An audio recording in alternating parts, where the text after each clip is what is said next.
Vou fazer uma análise bem direta sobre a derrota do João Fonseca para o Alejandro Tabilo ontem, né, no ATP de Buenos Aires. Vou dividir em 2 ou 3 pontos, né? Primeiro, o jogo em si.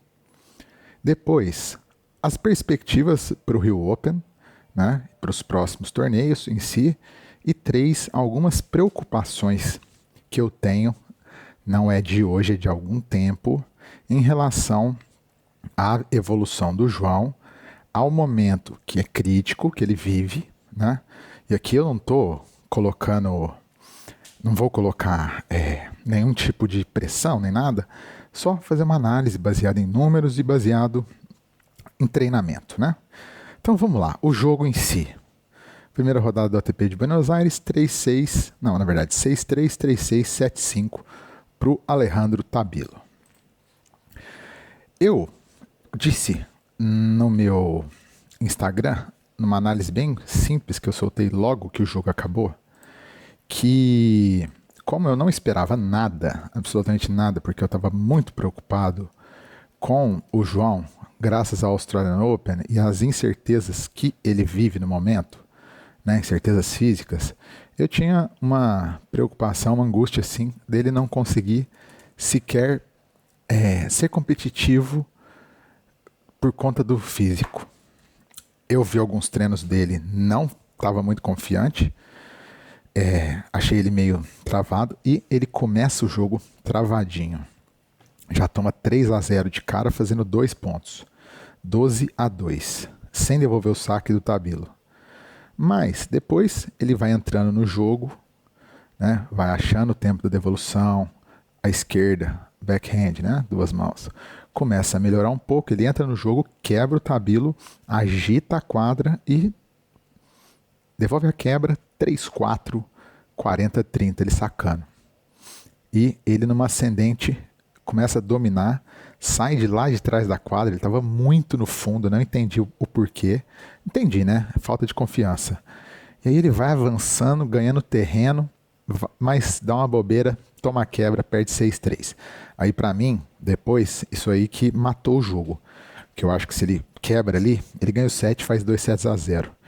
Porque o que acontece? No segundo set, o João liga o turbo.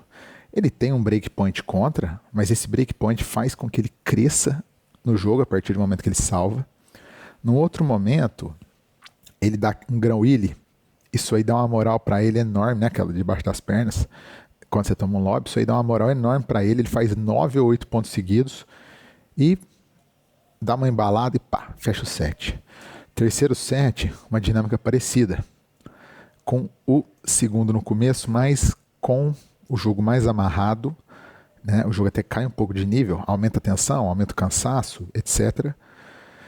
E ele acaba perdendo 7-5 no detalhezinho.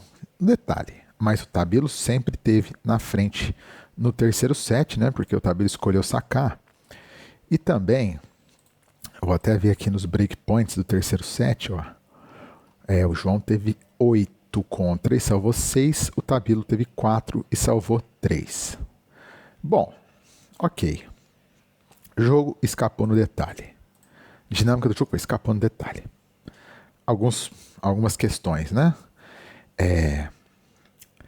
Jogou, foi competitivo, isso já me aliviou bastante, né? Não esperava nada, ele entregou alguma coisa. O jogo ao vivo de ver é muito legal, né?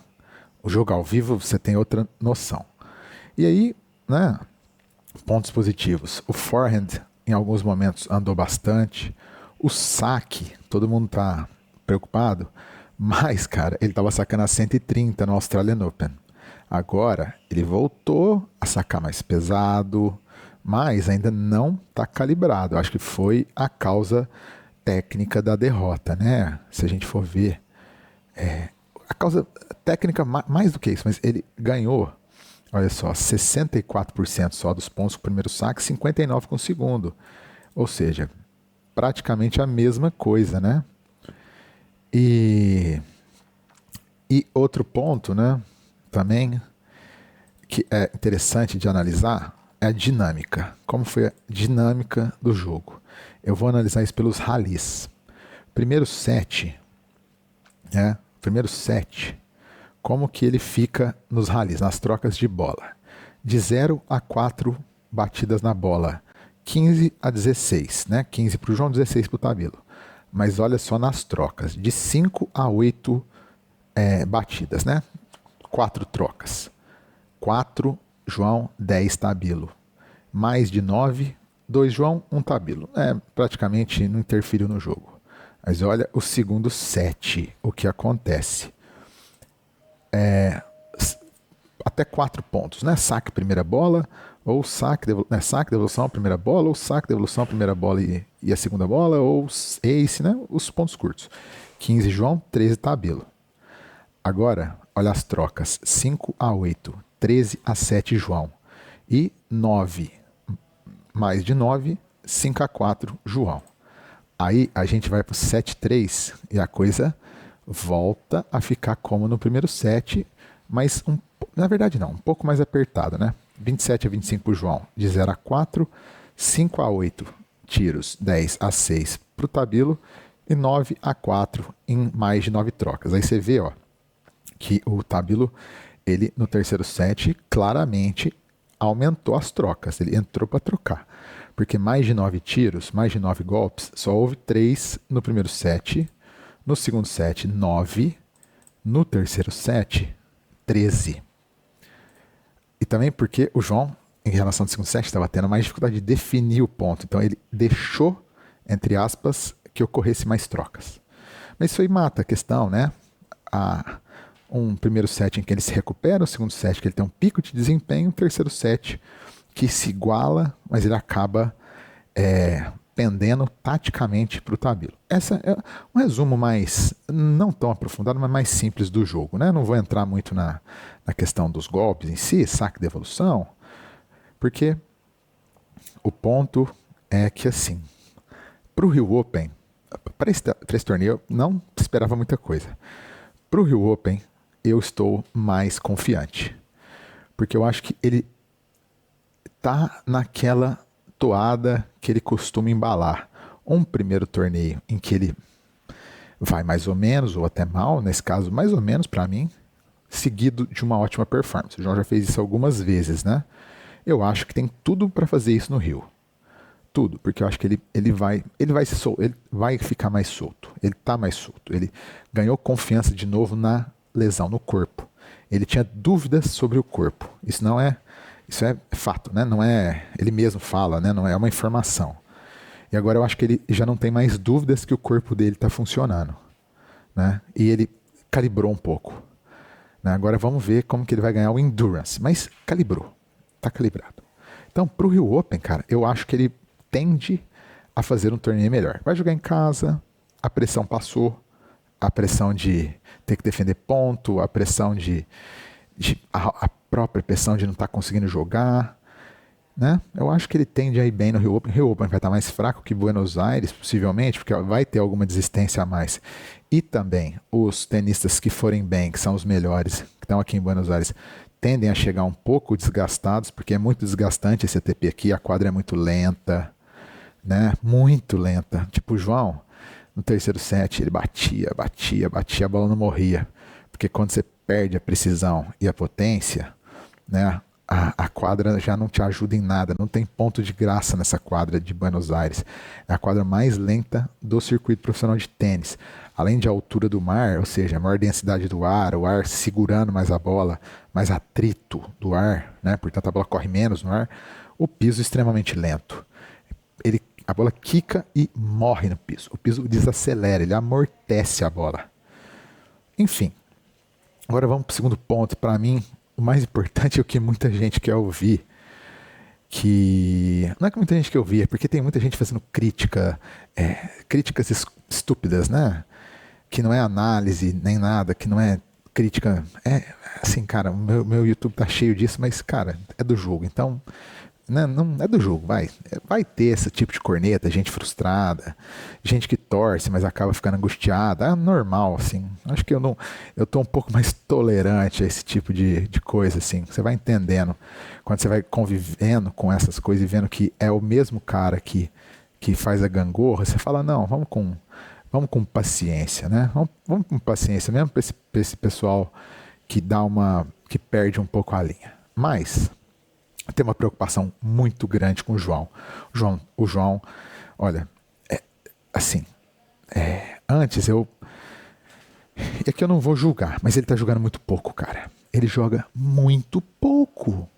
E aí, eu não tô entrando no mérito do motivo pelo qual isso acontece, né?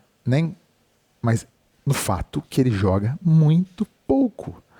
Não dá para o João, se o João quiser progredir, não dá para ele jogar a quantidade que ele está jogando, é impossível. Porque o João, sendo sincero, né, ele estacionou, ele não evoluiu. Faz um tempo que ele está estacionado no mesmo nível e até deu uma baixadinha. Isso me preocupa um pouco, porque é uma fase muito crítica, assim, muito importante do tenista continuar subindo, evoluindo, né? E isso não está acontecendo com o João, sabe? Eu acho que fisicamente tem os problemas, mas o fato dele não estar jogando sempre, e aí eu repito, físico, não sei o motivo pelo qual, só o fato. Vou dar o fato, antes de debater. É o seguinte, ó, o João, ó, isso aqui me assustou um pouco. Em 6 meses, quase 6 meses, 5 meses e 2 semanas, o João jogou apenas 11 jogos. 11, apenas 11, sendo 4 no mesmo torneio que é a ATP da Basileia, ou seja, 1/3 num torneio só. E nesses 6 meses quase, ele jogou só 4 torneios valendo ponto, perdeu 3 na estreia. Aquele na Bélgica, Australian Open, Buenos Aires, só somou ponto em Basel, que ele foi campeão. Os outros torneios que ele jogou foi a Laver Cup e a Davis. Então, é pouco demais. E pior, em 11 meses, 10 meses e meio, não, 11 meses mesmo, quase 11, Miami pra cá, né? 20 de março pra cá. O João jogou só 31 jogos. É pouco demais também. 31 jogos é pouco. Para 11 meses, quase um ano, não é muito. É pouco. Vou fazer uma comparação para ver, assim, para situar, para entender o quanto isso é pouco. Pegar os garotos da mesma idade dele, né? Nosso querido Lerner Gauthier. O Lerner Tien, né? Não vamos zoar, não. Vamos falar sério hoje. O Tien, cara, no mesmo período do João, de 6 meses, ele jogou 32 jogos, sendo 8 torneios valendo ponto, além do Next Gen Finals. Jakub Mensik jogou 22 jogos. E o Blockx, Alexander Blockx, que está entrando no top 100 agora, jogou 33 jogos. Período de 6 meses. Não estou falando do período de 11 meses, né? Aí, cara, essa equação precisa ser resolvida urgente. Urgente. Tem outras equações também que eu acho que precisam ser resolvidas, que é onde ele está, assim, o fato dele estar ficando muito tempo no Rio de Janeiro treinando, longe do ambiente competitivo. Eu acho que ele precisa ficar mais tempo no ambiente competitivo, né? Num ambiente em que ele vai ser testado, desafiado e vai sair da zona de conforto, porque no Rio ele fica na zona de conforto. Como? Eu não estou falando da casa, nada disso. Estou falando do ambiente do tênis. Ele treina com tenistas que não são do nível dele e com os quais ele está sempre sob ataque. Ele está sempre atacando os caras. Ele nunca é desafiado no sentido prático. Às vezes você pode montar um treino em que você simula um desafio. Você começa abafando o João, né? Uma simulação de jogo que você já começa sob pressão. Solta uma bola, por exemplo, para ele bater na corrida, vai. Dando um exemplo simplório.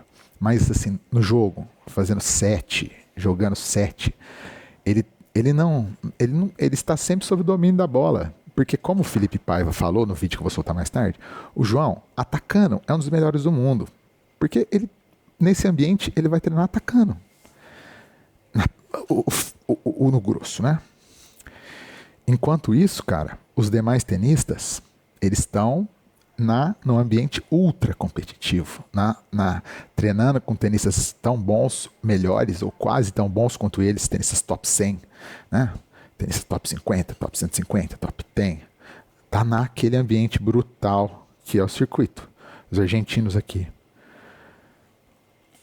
E não tem. Essa fórmula, ela não é mágica, ela é simples.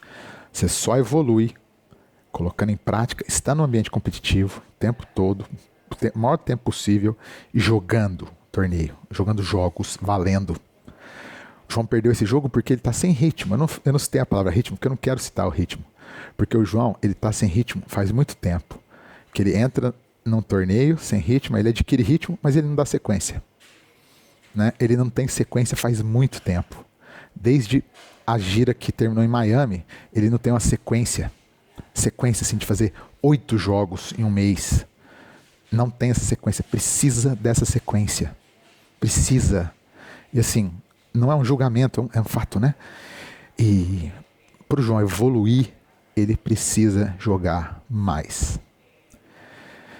Não sei, assim, de novo, não é uma corneta, não é uma crítica, não é nada disso, né? Porque assim, é uma fase crítica, ele tá descendo no ranking.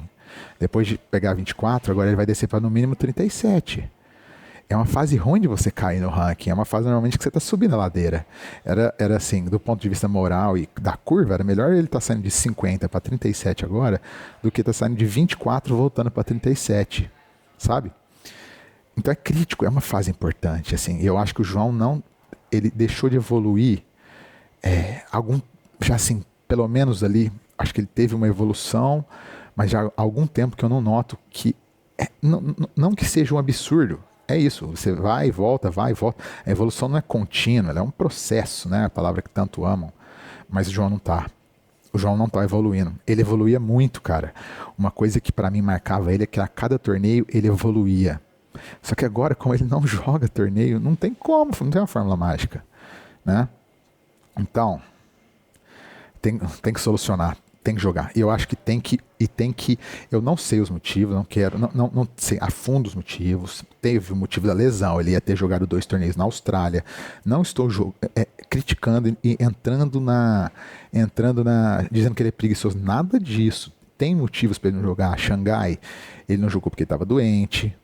Outubro, acabou a temporada. Janeiro, ele lesionou. Ok, mas precisa solucionar e estar em quadra.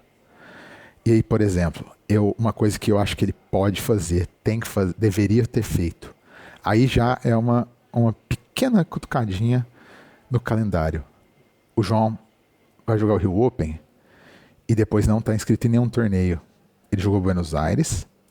E aí, por exemplo, se ele perde na segunda rodada do Rio Open, ele vai ter jogado 3 jogos nessas 2 semanas, deveria estar inscrito em Acapulco ou Santiago, que são os torneios da semana depois do Rio. Os 250 de Santiago no Saibro e o 500 de Acapulco na quadradura. Acho que o João precisava estar inscrito nesses torneios, sabe? Nem que se fosse para ele dar out depois de ir bem no Rio, mas ele precisava estar lá. E ele vai jogar uma exibição, né? Depois contra o Monfils. Eu acho que não é uma hora legal para jogar exibição. Não é uma hora legal assim. Eu acho que é uma hora legal para ele estar fechadinho, fora do ambiente muito de festivo. Eu acho que o João tem que. E eu acho que essas exibições dão um peso muito grande de pressão para ele, né? Pressiona, assim, acho que para ele mesmo, assim, acho que não é a hora, assim, acho que é a hora de um ambiente de muita concentração, de muita calma, né? De jogar valendo ponto, jogar torneio. Então eu acho que ele poderia abrir mão dessa exibição e jogar Acapulco, jogar Santiago e depois ir para Indian Wells, porque tem 10 dias entre o fim de... Tem 4 dias entre o fim de Indian Wells e Santiago e o começo entre o fim de Santiago e Acapulco. Eu acho que o João poderia estar inscrito nesses torneios. Eu acho que ele tem que ter uma sequência, né? Mas fisicamente ele está voltando. Ok, então vai longe. Se for longe no Rio, dá o out. Mas assim, acho que valia a inscrição. Acho que ele tem que fazer um calendário mais longo. Agora, quando ele se recuperar fisicamente, não tem como. Ele vai precisar ter sequência. Vai precisar estar na quadra quase todas as semanas do ano. É isso, sim, né? O calendário, ele vai só evoluir fisicamente, tecnicamente, taticamente jogando mais. jogando, tendo sequência. Ele precisa de sequência. O João precisa de sequência. Não dá para você enfrentar essas máquinas mortíferas que são os tenistas profissionais, top 100. Todos ali são máquinas mortíferas, brutais. Eu vi o Luciano Darderi treinando. Aquilo ali é uma coisa brutal, cara. É muito brutal. É muita potência física. A bola não anda tanto quanto a do João, mas é muita potência física, muita intensidade. Não erra, os caras não erram. Os caras têm muita qualidade. Você vê o Cerudo, você vê o Baez, você vê esses caras. E eles são o top 20 para baixo, cara. Aí você vai pegar um Draper, Alcaraz, Sinner, Deminar. Os caras são máquinas de destruição em massa de tênis. Para você encarar esses caras, você precisa estar num ambiente para ser uma máquina de destruição em massa também. Então, é isso. Não vou editar, vou tacar assim mesmo, porque daqui não estou tendo muito tempo. Valeu demais, pessoal. E assim, estamos com o João, né? Tem o lado analista e tem o lado torcedor também, né? Não estou no time da isenção. Eu acho que para eu fazer a análise, a crítica, eu posso estar também torcendo, né? Não tenho esse problema assim de achar, não pode criticar e também não pode. Não, tá tranquilo, cara. Vamos fazer a análise. Vamos debater, né? Não tem, acho que a comunicação moderna passa por isso, né? Torcida muito grande, pô, tava lá, cara, angustiadaço até o final do jogo. Filmei o jogo inteiro, eu e o Barreto ali, as nossas reações, né? Agora na hora da análise fria, de trabalhar com os números, né? Com os fatos e colocar a opinião, né? Respeitosa, respeitando muito a equipe dele, o trabalho deles, né? Respeitando o João, as decisões, mas colocando uma opinião que eu acho que ela está muito evidente a necessidade, né? Do que eu estou falando. E também está muito evidente que é um momento importante para o João continuar evoluindo, até para ele não começar a duvidar dele mesmo. Ele precisa estar na quadra. É isso. Valeu, galera. Aquele abraço. Sigam o canal, se inscrevam no canal, ative o sininho das notificações, curtam o vídeo. Tamo junto. Depois vai ter um vídeo de meia hora de um papo meu com o Felipe Paiva, que eu preciso editar ainda, porque deu umas cortadinhas no áudio. Vou jogar ele mais à noite aqui também. Valeu, gente. E hoje vamos continuar nesse ATP de Buenos Aires maravilhoso.